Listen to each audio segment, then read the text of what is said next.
Ladies and gentlemen, please rise for our national anthem, performed this afternoon by Peter Griffin and his dirt bike.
Hey, this is Ryan Villapoto, and listen to DMXS Radio.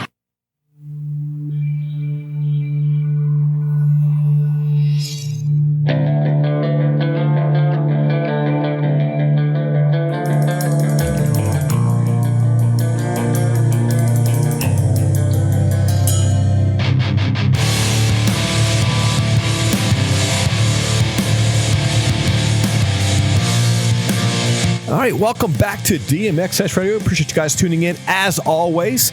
Make sure you check out our Austin Faulkner, Chad Reed, Daniel Blair, and Jeff Emig podcast. Thank our sponsors real quick who make this possible. Racer X, MX Sports, W Wheels, W Lab, the new custom t-shirt printing division, WLab.com, OGO Concept 2 Rowers, and of course Dunlop Tires, the best tires in the business, including the Geomax Factory Spec Tire. Check them out at Ride Dunlop. And now it's time to welcome back Stilez Robertson. What's up, Stilez? What's going on? Man, we are just catching up with you. You dropped this bomb on us, and I just want to, first of all, how are you doing as a human being? That's the most important away from this crazy sport. How the hell are you as a human being? Yeah, I'm doing good now. I wasn't batting before, but no, I'm doing good. Just I've been getting into the new role, and just getting used to everything, and pretty much just still same old, still going to the shop and all that. So not that much has changed, but a little less pressure and a little bit.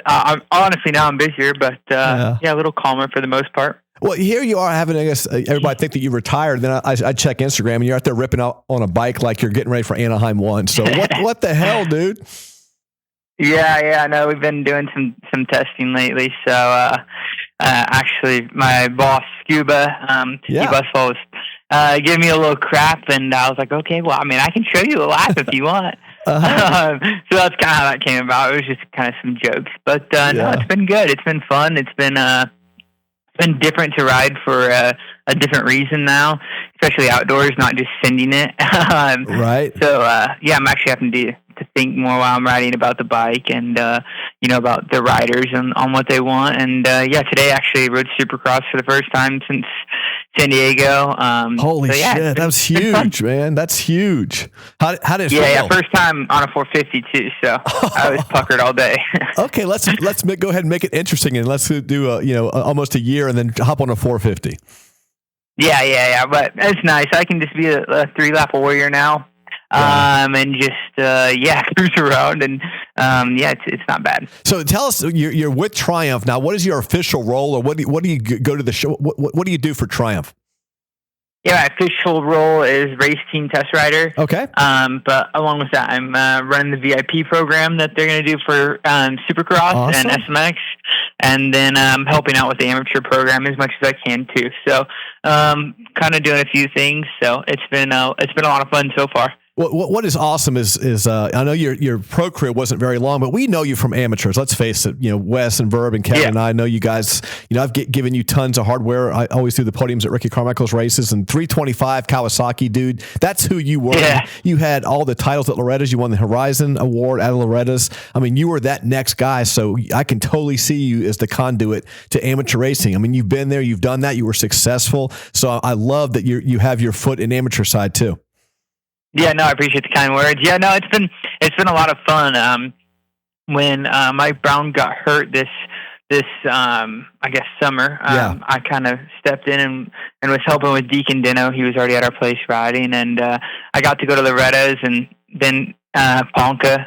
So it's been a lot of fun. I've gotten really close with the Dinos.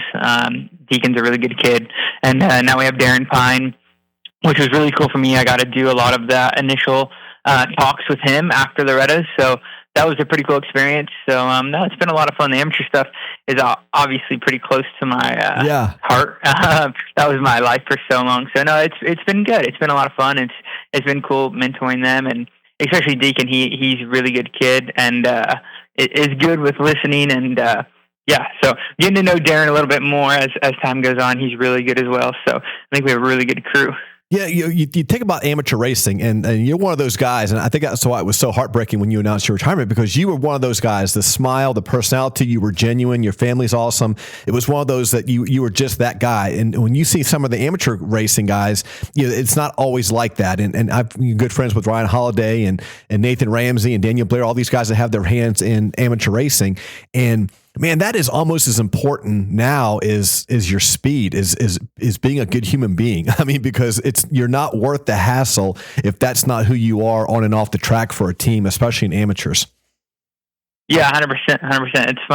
It's funny now too, because it's a whole different kind of wave. Right now we got the TikTok kids and all of this, so it's quite interesting to go back to the amateur races and watch and just kind of be a fly on the wall a little bit. So. No, it's been cool. It's been cool just to go back to Loretta's now without the pressure of being there to perform, just kind of being there to watch and help. It was honestly a really cool experience, and talking crap with Ryan. I mean, Ryan was my boss for 8 years, so it's always awesome seeing him. And the amateur stuff is the foundation, right? So it's cool to be involved in that side and kind of get the relationship going. Like I said, like I've been with Deacon before the Reddit, so I've gotten really close to him. So it's kind of cool. I get, he's going to go pro, sooner than later. So it's cool to kind of gonna be here to witness it all. So hopefully the same with Darren too. So it's really cool. Well, you have a unique perspective being, successful in amateurs, and you also had success in pros before we'll get to all this about your retirement. But if looking down the road, I mean, you're only 23 years old. What would you like to have a job like on the amateur side, like Ryan Holiday, or you want to do like a Tedesco, like on the pro side, like a team assistant team manager? Like what do you see yourself in several years as opposed to a test rider right now? What would you want to do? Your dream job? Yeah, I think eventually my goal would be to be a team manager. Okay. Right now, I know that's far away. Sure. The good thing now though is I'm learning a lot, right? So I'm on the testing side and learning the development stuff and learning a lot more about the bike. Honestly, I wasn't great at learning when I was testing. I knew what everything was, but now kind of learning the differences. So I feel like that's good. And then hopefully just kind of move around, and then that way, if the opportunity does arise, I've kind of been in every position to know, and that way I can help the most, Yeah, that makes the most sense. Be well-rounded when you get into that position. I mean, the Will Hans and all these guys that were riders that turned into team managers. I mean, that's what it is. I mean, you being well-rounded is obviously your job right now. I love to see the stability, though. I know you're a California guy. I love that you moved to Georgia, but I love the stability, because there's nothing worse than you retiring and then not having a place or getting up and having a purpose with something to do every day. Yeah, no. When I made the decision, obviously, like, still test riding, my wrist isn't great by any means, but I can get through. So when I first, decided to quit more so, retire, same thing, I guess. But I was thinking, I don't know. Like, I was talking to the team at that point. Brownie had just gotten hurt, so I was full bore with helping and going to the races and stuff. And I actually enjoyed it way more than I thought, because I was kind of on the fence if I wanted to stay in the industry, if I wanted to go home and just go to work full time. I knew I could go home and opportunities would arise, but I just felt like a part of me would almost die if I did that. It's been so long that I've just done motorcycles that I guess it truly is what I love. So still now, I mean, last week probably we haven't gotten home before 7. Wow. 6 or 7. I mean, it's been dark, so, but it doesn't feel like a job. I've enjoyed it. I'm enjoying learning and helping and just trying to get better. Okay, so when you're riding, I know that your wrist is you're a 3-lap warrior or whatever. So when you're testing, that kind of works out because you don't have to pound 30-minute motos to get your test results in or your testing data in. Yeah, 100%, and especially outdoors. Like outdoors, if I try to send something wide open, like my Insta lap, I can't do many of those.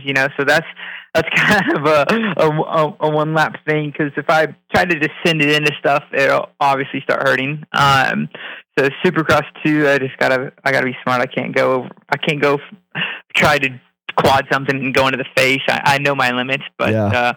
I still can be a knucklehead. So okay. No, it's good. I mean, I feel like I know my limitations with it now, that I can manage it to a pretty good level. Okay, well, you live in Georgia now, and you do not have a redneck accent, and we need to work on that. I mean, you live, especially where the Triumph track is. You're in the country down there. So, are you working on a redneck accent? Yeah, no, it's rut season, I guess, right? It is. The deer are everywhere, yeah. So I'm learning. I'm not learning the accent, but I'm learning the lingo. I'm in Peachtree City, so I'm outskirts of Atlanta. So okay. I don't have to have the accent. You know what I mean? I could just learn the lingo. Okay. Well, does Matt Walker still come around? He could teach you redneck accent in no time. Yeah, Matt comes out. That's a crack up in itself. He's probably one of the funnier guys I've met in my life.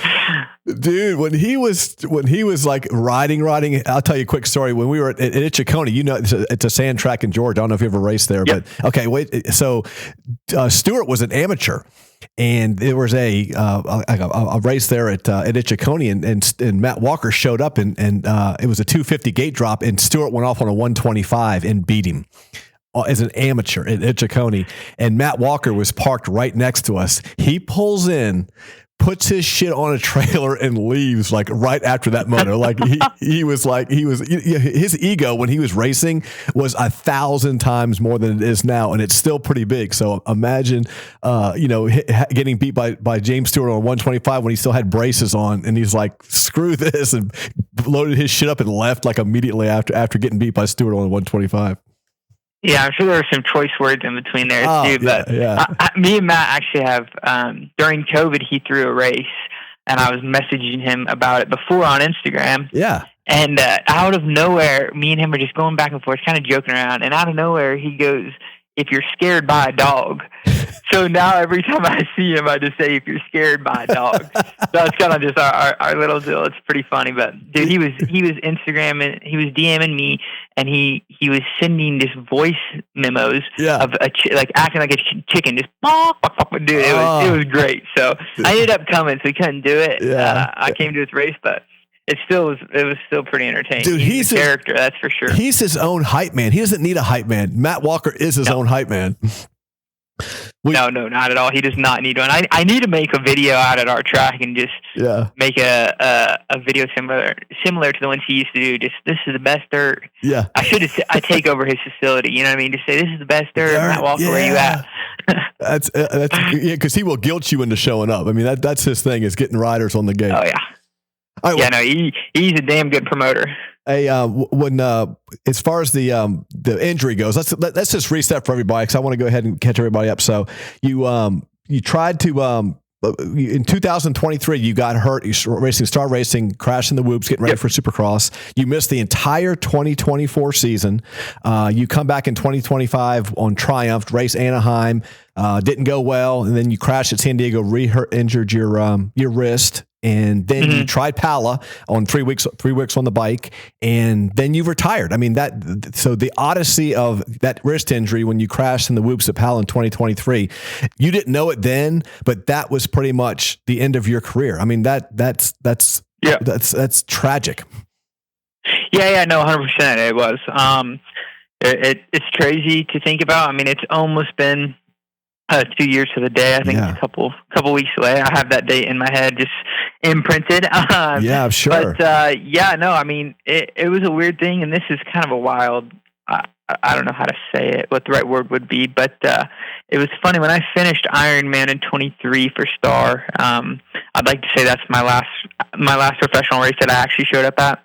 Right. I want to say I got 10th or something. Not great, but I had this weird feeling leaving the track. Like, even the last few laps riding, I don't know how to describe it, but just like this, like, just a feeling.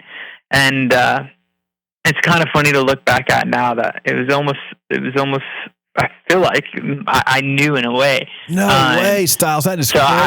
It's really weird to think about. I've said it to my parents and my girlfriend and some close friends, but it's weird to think back on it because I just had this, like, it wasn't like a nervous feeling. It wasn't like it was just like this awkwardness. And now thinking back, I feel like it was almost for a reason. Wow. And how many tracks have you left between amateurs and pros? It's a lot. So for you to get a weird feeling like that, it must have stood out in your mind. Yeah, no, 100%. I can't describe it. It was in 24. I almost it made sense to me, like, oh, that was your last race for the year. But now thinking back, it's kind of like, oh, this is your last good performance. Wow. And that moto is actually kind of in my brain for some reason. Always, I fell and came back up to 11th in the second moto, and I actually was like kind of proud of myself, even though it wasn't a great performance. But thinking back, it's just really weird. So. Obviously, I wish it could have went better after my wrist, but talking, like, afterwards, the doctor had told my girlfriend and Gareth Swanepoel at the time, just literally told him, like, his wrist is destroyed. So I always knew it was pretty bad, but I thought there was going to be a way I could come back and get it to that point. But I mean, still to this day, I'll do random stuff, and even if I'm not riding, if I wake up and it's cold, they just have such bad arthritis that I really can't do much. Well, you mentioned in your retirement post that you had 8 surgeries, 3 full reconstructive, bone fusion, and then even severed some nerves in there. I mean, you gave it, you did everything medically possible to get your wrist back to be able to ride as a pro motocrosser again. Yeah, no, it's crazy. The second reconstructive surgery that I had, they actually cut my nerves off to my wrist, and it's crazy. I still get some pain, but a lot of the top of my hand, I can't really, I mean, I can feel, like, my dog actually just scratched me really bad the other day, and I could definitely feel that, but a lot of, like, touch I can't really feel on the top of my hand, the nerve being cut off, but I still get a lot of pain, which is really weird considering my nerve endings are cut off. Ghost pain, but it's just, like I said, I have no joint space whatsoever at all. I'm just bone to bone. So I know I have to get a bone fusion before long, or not a bone fusion, sorry, a full fusion. I'm partially fused right now, but I've been trying to push that back as far as I can. Because at my age, if I do it now, I'll probably have to get it cleaned up and redone eventually, is kind of what my surgeon has said. So I'm trying to wait until I'm at least 30. So hopefully she can hang on for 7 more years. But it's crazy. I mean, I went and got a bunch of opinions. I mean, I tried a bunch of different stuff. I mean, I was doing injections, whatever I could to try to get it back to somewhat normal, and it never wanted to. So I can hang my head on, I at least tried. How many ligaments did you tear? Like, not knowing a construction of you think about like a knee, it's got the MCL, ACL. I mean, you knee injury or ligament repairs are kind of common. How many did you tear in your wrist that they couldn't even repair on reconstructive surgery? This is going to sound like a lie, but the doctor told me I tore every ligament in my wrist. So I had nothing left, supposedly, is what I had gotten told. So I had even it's pretty common, but like carpal tunnel release, I had to do that. Yeah. So my carpal tract was still somewhat intact, but, your, TFCC, I haven't been up on my wrist stuff because I've been blocking it out. Sure. My TFCC is really bad. That's if you've seen videos of me moving my wrist, that is completely gone. Weird. So they actually the last surgery cleaned me out, cleaned it all out and put a rope in there, but it's kind of a newer thing that you can't really get the rope tight enough. So yeah, and then my you have your scaphoid, your perilunate, my perilunate, all those ligaments were destroyed. So pretty much I have no ligaments in the inside of my wrist, like the bones within my wrist. I'm just kind of bone to bone really now. And now actually my wrist, the last doctor I went and got an opinion from said that my wrist is trying to fuse itself because it's hurt. Yeah. So it's almost fusing itself in a way. That's crazy because it just knows that's not normal. So the bones are trying to come together so he doesn't bend. Yep, exactly. Yep. That is insane. So do they use cadaver ligaments, artificial ligaments, your own ligaments? How did they try to repair you reconstructively? When they first did it, I think they tried to use what I had, and it just didn't really take. Fix. It didn't take. So then I went back in, and obviously they had fused me, and I think they thought that was going to make it stable enough, but unfortunately it didn't. So then my third surgery is when they really tried to replace some ligaments with tight ropes and stuff, and it just it's still not tight enough. It's still pretty loose.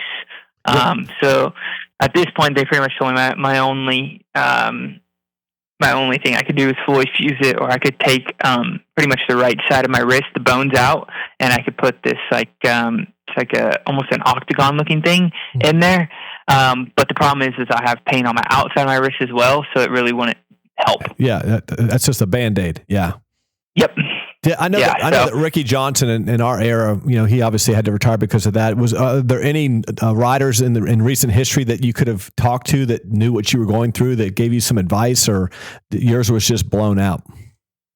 I actually talked to RJ quite a bit about it. Yeah. And we kind of had a similar injury. I tore a few more ligaments, it seemed like. Yeah. But obviously his was in a lot of pain as well. So it was hard. I mean, I know he's a meathead. So it was hard for me to understand, because I'm like, dude, he can do it. He can still do it. I know I'm not a complete baby. So I actually went and seen his doctor, and he gave me some advice and kind of told me what he thought. So, at the end of the day, I'd like to think I did everything I could and tried. Just wasn't really meant to be anymore. Did any riders, I know this is kind of like a weird, because you weren't pro very long, but did any riders reach out to you and just not condolences, but give you their support and just be damn, or I mean, it just seems like such a gut blow to have you announce you quit, as you say. Yeah, I know. It was actually pretty funny. My biggest rival growing up probably sent me the coolest message. And honestly, I need to reach out to him again, but Pierce Brown probably sent me the coolest text. Oh, cool. And we were freaking rivals growing up, all through amateurs. Oh, I remember. Ended up becoming friends during the pros, but it was pretty cool. He sent me a pretty cool text that actually meant a lot to me, and I really need to. I've seen him a couple times since then. We were at a wedding not that long ago together, having fun, but I do need to text him and tell him it was actually really cool for him to reach out. And then obviously, a lot of other people kind of knew beforehand, but I had quite a few people reach out, honestly more than I thought were going to. So that actually was pretty cool. Yeah, that is because, like I said, your amateur career, you're going to be that guy, and it was a storied amateur stuff. Then you came to pros. I mean, you had some, the double podiums at Daytona. You had podiums at Red Bull. I mean, you were fulfilling that dream. I mean, you were living up to your potential, and that injury, I mean, unfortunately, wasn't even. Not being able to quit or retire under your own terms has to be gut wrenching like that. To me, I don't know how I would handle that. Yeah, no, I feel like I took it pretty well. At the end of the day, like I said, I feel like I did what I could, but it's pretty devastating. 2022 was a really good year for me, and I was super excited going into Star, and then it kind of just snowballed at Star. I got hurt at Phoenix. Had a dumb crash at I crashed at Seattle, hurt my shoulder, and then it wasn't nothing bad at all, just kind of sore, and then went to Phoenix, broke my leg, and then raced the last 3 outdoors, and then got hurt in the off season. So really, at Star, I no shame on them. It was me. I didn't really get a fair shake at it, and honestly screwed them just as much as I screwed myself. But it really sucks, because coming off of Husky in 22, I felt like I was in a really good spot. So it was kind of gut wrenching at the time that I got on there and was looking forward to it, and then kind of just snowballed from there. Did Bobby Reagan yell at you when you crashed? Yeah, we had a few good run-ins. So, he's an interesting character. Dude, I've asked every star rider, whether it's Cooper Webb when he was coming up through it and guys that go and come back, and everybody wants to punch that dude in the neck at least 5 times while they ride for him. I mean, nobody's immune. He's pretty gnarly. Actually, I've never talked to him. The last time I talked to him was I don't even know if I talked to him after I hurt my wrist, honestly. Okay. That's a good question. Yeah, that dude is like, you are just expendable. It's just like you're a tear-off. Unfortunately, I mean, he's a businessman, and that you're a business decision, and injured riders are tear-offs. I mean, just next. I've got 23 guys in on the chest track right now. Next. Yeah. I mean, he makes it work, though. I mean, you can't knock their program. They have a really good thing going, I mean, it works somehow. Well, the good thing is with Triumph, with RC and JH and everybody down there and Coco, it's like such a great place for your last ride to be on, because I'm not sure that this works out with any other team. No, 100%. I got lucky that it ended up being here. I'm such good friends with all of them. I mean, I've known Scuba for going on 6 years now, almost 7. So, I mean, it's been really good. I've known IT the same. I worked with IT on the bike in 2019, my B year. So, it's been awesome. I mean, and then I worked with Jeremy at Star. Yep. So it's been really good. And then I was with Jordan for however many years. I lived with Austin in my amateur days. Me and Jalik are pretty much best friends. Me and Mikkel have gotten pretty close. Nice. So it worked out really well. Everyone there is like family, and we can work really well together, and it's a good team, and I think we're trending in the right direction, and obviously we have a lot more to go, but it's good to work with a group that is very eager and wanting to go to the next step. It makes it fun and makes it enjoyable.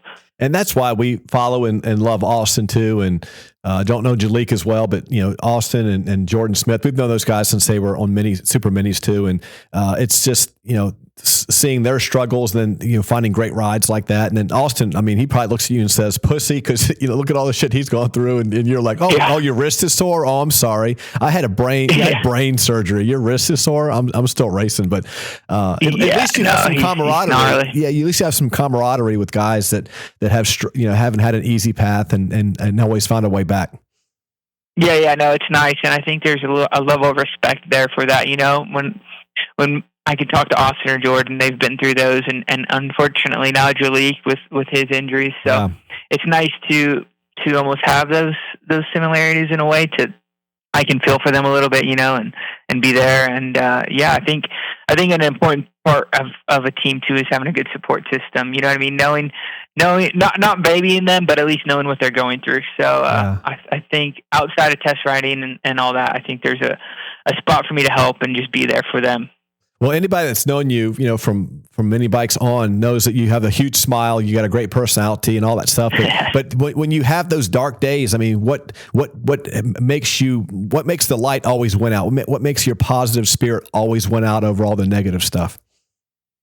Yeah, I don't know. I've always had a pretty good outlook. It got worse as my time went on being a professional. Yeah. But I'd like to think it's back a little bit. But no, I mean, just at the end of the day, we're all doing what we love and enjoy, and not having to technically work, I guess. You know what I mean? Obviously, we're working, but it doesn't feel like it, and we're all enjoying it. And I think if you just keep it light and keep it fun, it makes it enjoyable all around. Yeah. So you're living in Peachtree City?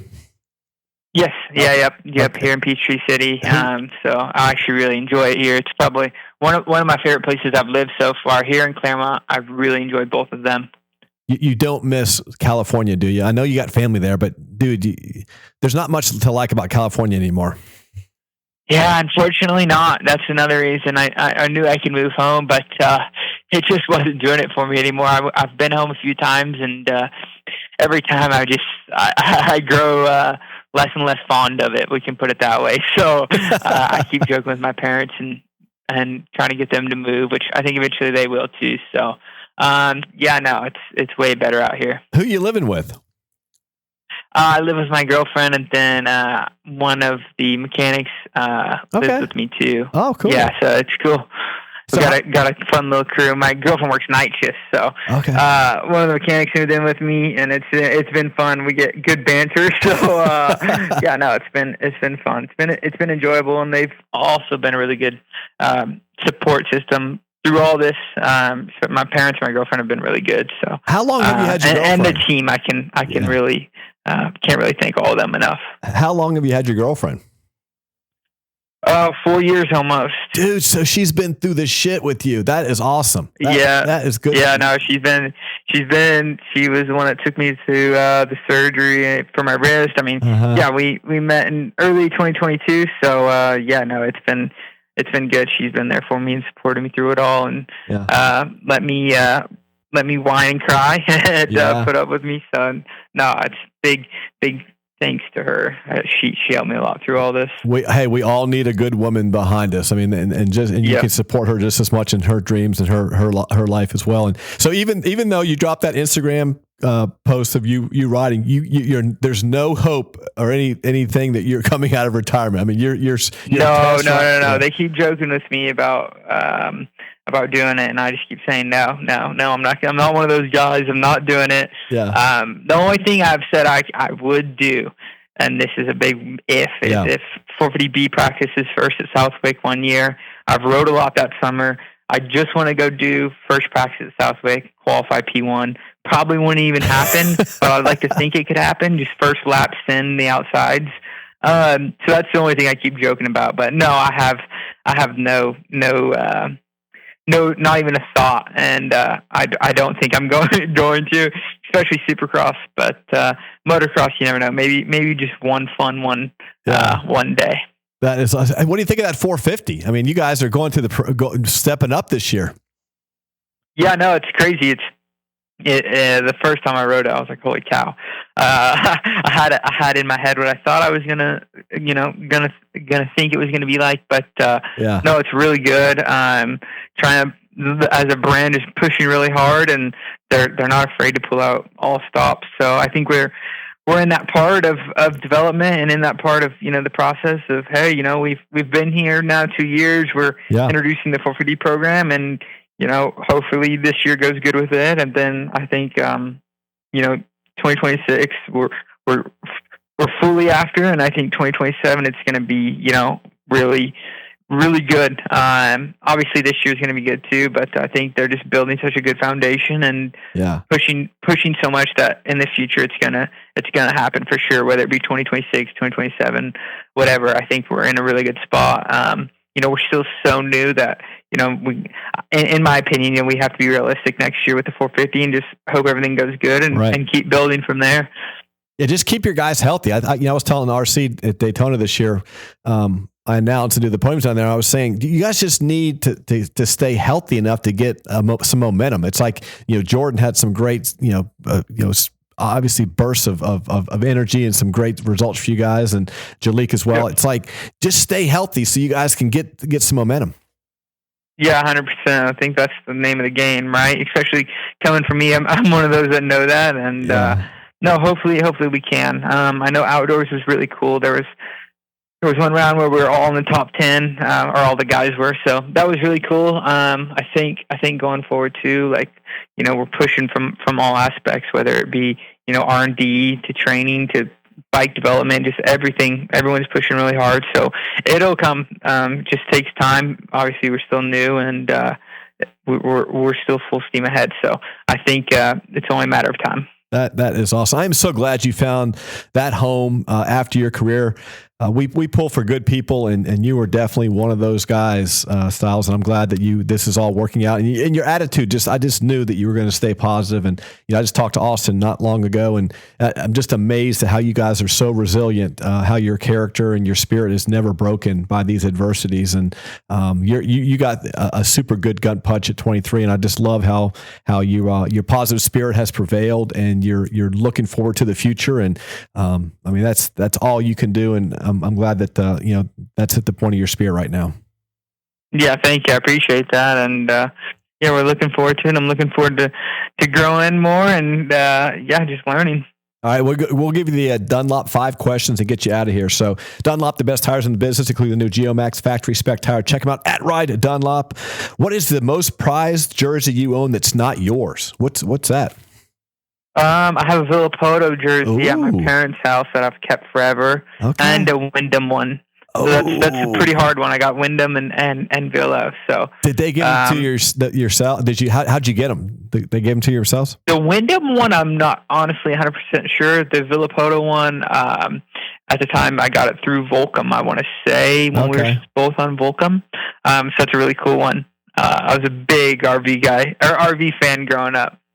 Well, you were Team Green, and he was the guy, and he was the shit. Yeah, I mean that's a no brainer. Do you remember the first autograph you got? Like when you asked a rider for his own autograph? Maybe Villapoto. Honestly, I want to say that maybe Tomac in the amateurs. I was a really big Eli fan growing up when I was like 57 to 8. He was, that amateur top tier guy. So I'm almost thinking it was him, and I was too scared to even go up to him. So it was kind of like my parents did it for me type of deal. But I can remember being a very big Tomac fan and very scared to talk to him at the amateur races. Dude, I've known him since 60s, and I'm sometimes afraid to ask him questions. That dude he's menacing, on good nights. So I totally get it as a kid. Yeah, no. He's been one of my favorites always. And it was funny at Star one day. I went to test on kind of a day off that the Swanee program we weren't riding. So I went, and Eli was there, and ended up just kind of being me and him. And I actually got to interact and socialize with them. And I had to kind of second take it all. I was like, holy cow! Like, this is cool. So no, it was really cool. And he was nice to you. So all that fear for nothing. Yeah, 100%. No, he was super cool. He was, no big deal. But I was still nervous. All right. Who is your favorite foreign rider of all time? Probably Hurlings. Okay. Hurlings or Caroli. Just growing up, they were always the guy, right? So I have a lot of respect for Hurlings, especially how many times he falls, gets back up, and somehow still manages to be at the front and winning. It's insane. All right. What is your favorite trophy and why?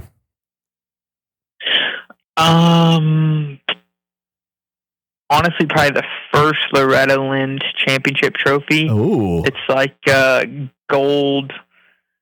I don't even know.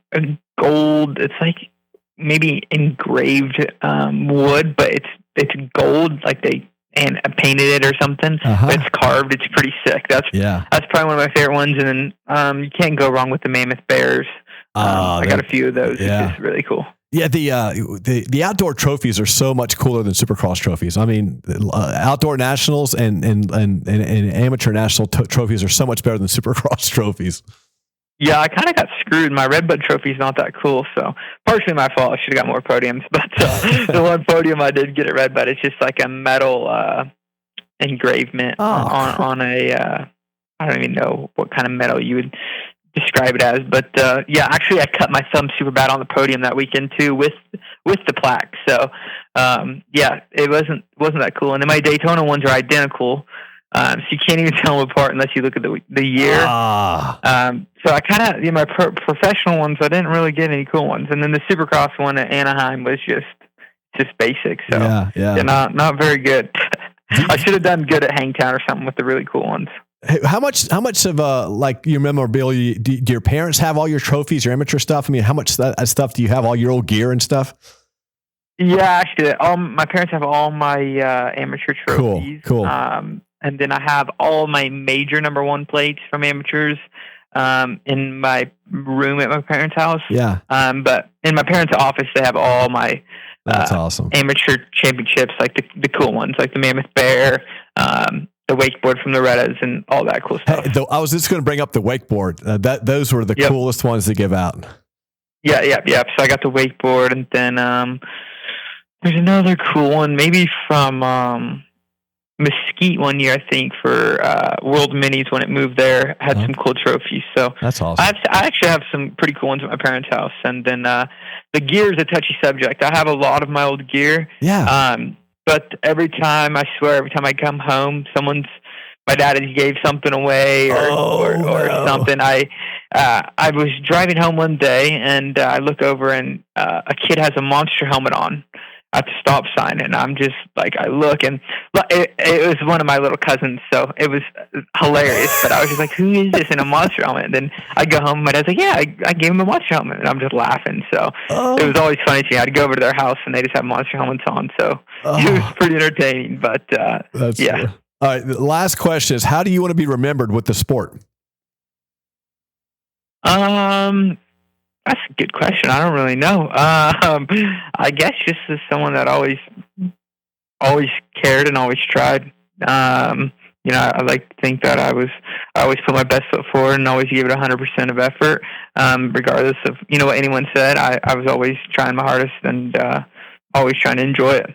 That is if that is your legacy, Stilez, and what you've done, amateur and pro, then that would be a successful career, considering the small percentage of people that have done what you have done, on and off the bike. I think that's pretty amazing. So congratulations on that, and man, and moreover than that, congratulations on just your attitude and where you are in your career moving forward and your aspirations. Those are all positive things, and we love to see that. So I'm so glad we got to catch up with you and look forward to the next chapters. And man, I'd love to talk to you in a couple of years about coming up on Triumph's a championship and you were part of that team or something like that as a team member. That would be pretty cool. So yes, sir, 100%. Thank you. I appreciate the kind words, and look forward to talking to you again soon. All right, brother. Hey, get to bed. You got to get me go to track first thing in the morning. Yep, I do. All right, thank you. Talk soon. All right, there we go. Stilez Robertson. Oh man, Team Green, just amateur, just what a great kid. You heard the entire story about how he lost his dream with that wrist injury in 2023, and we never got to see anything after that. He gave it his shot. I can't imagine 3 full reconstructive surgeries on your wrist. He's even the doctors have probably had nothing left inside there to work with, but he gave it his all, and congratulations to him on what we just talked about with AMs and pros. So all right, thank our sponsors really quick: Racer X, MX Sports, the great folks at W Wheels, and W Lab, their new custom t-shirt printing division at wlab.com, OGO Concept 2 Rowers, and of course the awesome folks at Dunlop Tires, the best tires in the business. Check them out on all their socials at Ride Dunlop. So DMXS, you know what? We're back when we're back. You listen to us because we are motorcycle guys. You might even call us gurus. We are awesome. I've been called a lot worse than that, Kevin Kelly. Yeah, we're the guys. We know everything. I know everything about you. I know everything about movies. I know everything about the space shuttle launches and the crashes. Everything. And because you turn to us for motorcycle knowledge, we only tell you about what's the best, Kevin, because our spotless reputation that we've built for 16 years is on the line. That's why. Yeah, and I would not risk my crappy reputation on just anybody. That's why we are telling you about Dunlop Tires. It's what we have on our bikes. I have a fleet of motorcycles, and they all have fresh, crispy Dunlops on them. If the pros have them, you know us amateurs are going to have them. They're good enough for them. They got to think they're good enough for us dorks. Too good for Dunlops. You're a tire snob. We want nothing to do with you. Yeah, good luck with that. But not just the pros use them. Everyday riders agree, and they have the testing to back it up. You can't beat the quality of Dunlop motorcycle tires. Let's wrap this bad boy up, Kevin. Whether you're on the dirt, the road, or the track, you can depend on Dunlop. To learn more about their products, visit DunlopMotorcycleTires.com or your local pro dealer. The amateur guys are working their way up. Go to a Dunlop pro dealer. Check them out. We love them. You will too. Get ready, America, because WUSA is your #1 source for quality wheel sets in America. WUSA offers all the top brands that you and the world's best racers know and trust, like Reed, Dungy, Millsaps, Tickle, Sealy, Short, and more. All rely and trust WUSA, because all our wheels are built right in our shop in Orange, California. And if you want it custom made for your bike, like the world's best freestyle riders, Renner, Deegan, Adams, Madison, Mason, Sherwood, and others, you can choose different spoke and nipple colors for a completely custom look that'll dazzle you. Off-road riding, WUSA can build you wheels for the absolute toughest of conditions. And W also offers DID and Excel rims, along with OEM replacement spoke and nipple kits for your stock hubs. Need brakes? W offers the industry's best oversized and standard brake kits from Galfer and Brembo. Just see your local dealer or visit us at WUSA.com. Hey, you can also download the most current W catalog from the iTunes App Store. WUSA, DUBYA USA. It doesn't get any better than us. What's up, guys? This is Justin Brayton. David Iser and Kevin Keller, a bunch of clowns. You can go ahead and turn your radio off now.